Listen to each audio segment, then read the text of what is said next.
everybody. This is Dana with the Freedom Please channel and essenceofme.com.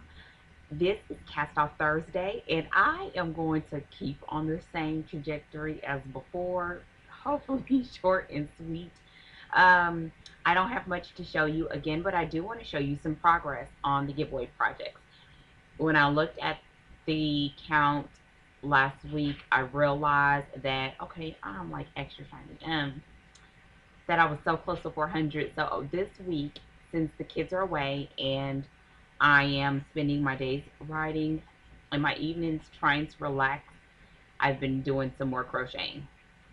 So I have moved on to the next color for the hexagon project. So here's the next color.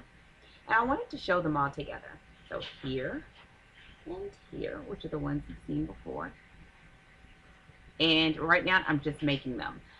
Just making them and throwing them in the bag. And for these, I kind of have a count, and for these I don't, because this is going to hopefully be my anchor color since I have more of it. I was able to get this in one of those big pound, and I believe a few videos ago for the cast off videos I showed all the colors, and so I have a pound of this.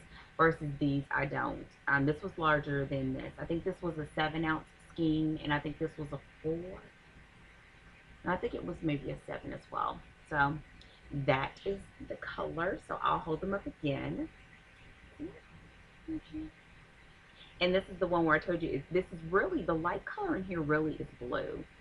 But when you put it with the green, it looks green. So that's helpful.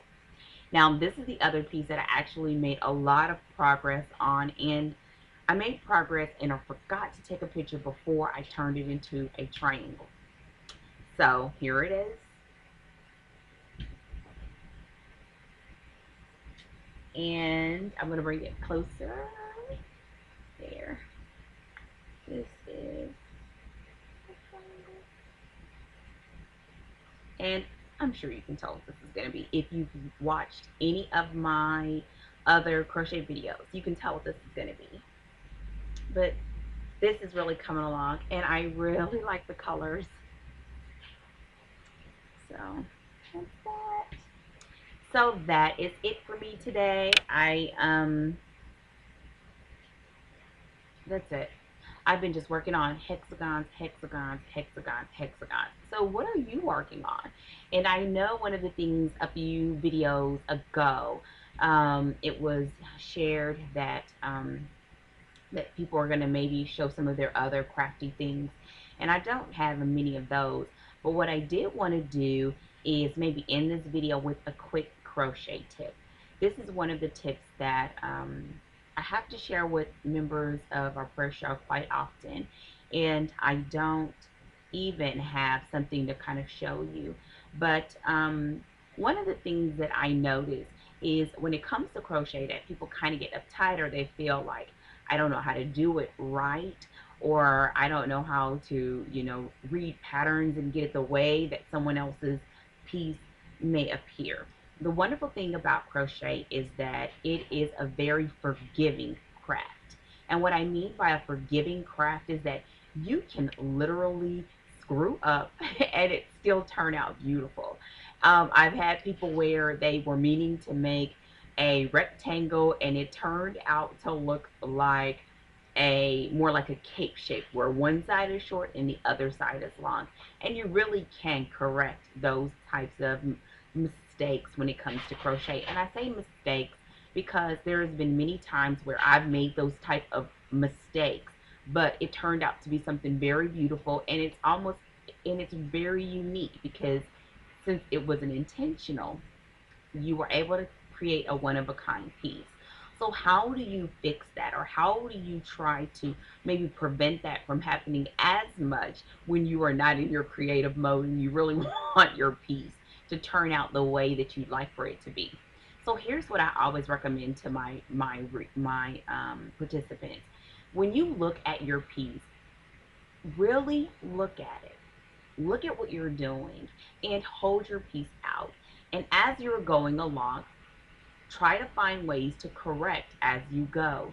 For example, you may start off with a piece and you've done, let's say 100 chains, and you did 100 chains, which means that you may have 100 single crochets that go across.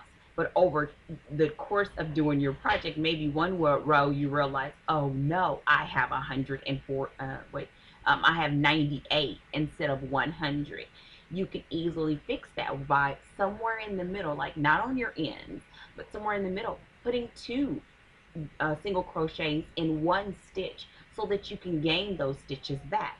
And you may even find that on your ends that those sections will dent in. Well, how do you correct that? By adding a border, or maybe adding fringe on the ends to cover up where you lost a few of those stitches, but you gain them back later in your project. And so as you're going along, especially in the beginning when you're not as comfortable with your ability, whether it's counting your stitches or holding on to your stitches and not losing them, or even the consistency and the tension as you're crocheting, pay attention, look at it. And how do you do that? You can't see it if you're here and we're crocheting. Well, hopefully you don't crochet it with it on your face, but every once in a while, lay it out and stand back, or hold it up and stand back and look at it and see if on appearances you have created, whether it's that the roundness of your circle, or you created the square of your granny square, or your rectangle is holding its shape. Because usually there's little things that you can do to correct it or to cover it, so that most people with a normal eye would not know that you made a mistake. And then you allow your creativity and the fun of it to take precedent over and just having everything so perfect and correct. So that's how I wanted to end this video. Hopefully that tip helped you. And I maybe will bring back a couple more, because sometimes when it comes to doing the craft for so long, a lot of my the things that I make, I don't have patterns for, and they either came through making mistakes or just crocheting and allowing the piece to take on a face of its own. Now, don't get me wrong, I see beautiful pieces and I want to create that piece. Oh man, how can I create it, or how can I recreate it? But the way that I'm able to recreate pieces by looking at them, I can look at a piece and probably, if it's not a complicated one, 9 times out of 10, I can create it by looking at it. But that comes from just letting myself crochet and knowing how to recreate a look based on different stitches. So as you're going through, don't stick with your double crochet. Do something different. Try a half double, or try a triple. I mean, there's so many times when people see something and I created the same exact pattern, but it was the difference between doing a double crochet and a triple crochet, and noticing how your piece will build faster, or how it will have more of an airy or flowy effect versus a tight condensed piece, and how all of those little nuances with the same pattern can turn out differently.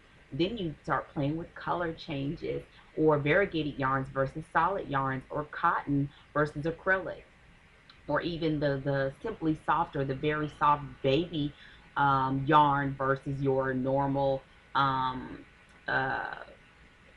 I don't want to say 4 pound, you know what I mean, the standard, because I can't think of the weight. Anyway, oh, and also, or even switching it up with your needle size. My normal needle size that I love which is my go-to, is either a 5 or a 5.5. I don't know the alphabet that's on it. That some other people know that. I don't. I will look on it if I had one with me, but I don't. But if I want to create something very flowy, or like with my really large, versatile prayer shawls, I will use a 9.0. Or which is, I believe, is an N. I will use that size hook. So with this, that's the hook size that I use, versus this is a 5. Similar stitches, totally different sizes. So that's all for the tip. And for Cast Off Thursday, please, as always, rate, comment, and I hope you're a subscriber. And if not, subscribe. And also visit the videos of the other cast off crew members. Um, I will keep crocheting and keep writing. I have the conference coming up in less than about 3 weeks, and so I'm finishing up on my book proposal. So this has been a great time for crocheting to allow my mind to kind of relax and to have some downtime. So that is it for today. And yeah, have a good day. Oh, and I hope you had a great 4th of July. It seems so odd because today is Thursday and it feels like a Monday. Doesn't it? Or is it just me? Anyway, take care. I will see you all soon and happy crocheting.